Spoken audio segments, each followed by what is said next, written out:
এই গল্পটা খুবই হৃদয়বিদারক এবং আবেগপ্রবণ। একটা ছোট বিড়ালের বাচ্চা তার মায়ের স্নেহ হারানোর কষ্ট, আর সেই কষ্টে একজন বন্ধুর সান্ত্বনা পাওয়ার গল্প। গরিলার হামলার পর মায়ের আত্মত্যাগ আর বাচ্চার বেঁচে থাকার লড়াই আমাদের জীবনের কঠিন বাস্তবতার কথা মনে করিয়ে দেয়। তবে খরগোশের সহানুভূতি এবং যত্নের মধ্যে বন্ধুত্ব ও মানবিকতার প্রতিচ্ছবি পাওয়া যায়।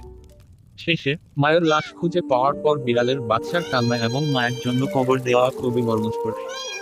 এটা প্রমাণ করে, প্রিয়জন হারানোর শূন্যতা পূরণ করা যায় না, কিন্তু ভালোবাসা এবং বন্ধুত্ব সেই শোক সামলাতে সাহায্য করতে পারে।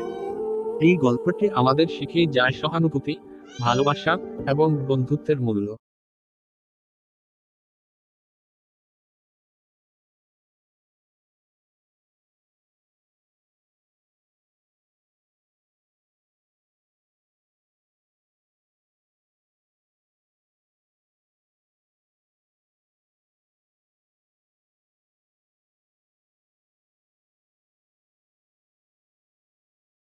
আর দেহর পাশে বসে অনেক কান্না করতেছে। বাচ্চাটার কান্না দেখে খরগোশেরও কান্না আসতেছে। তার মাকে কবর দেওয়ার জন্য কবর খুঁড়ে কবর দেওয়া দিয়ে দিয়েছে। তো বাচ্চাটি পাশে বসে অনেক কান্না করতেছিল। তার মার কবরের পাশে বসে কান্না করতেছিল। কান্না থামাতেই পারতে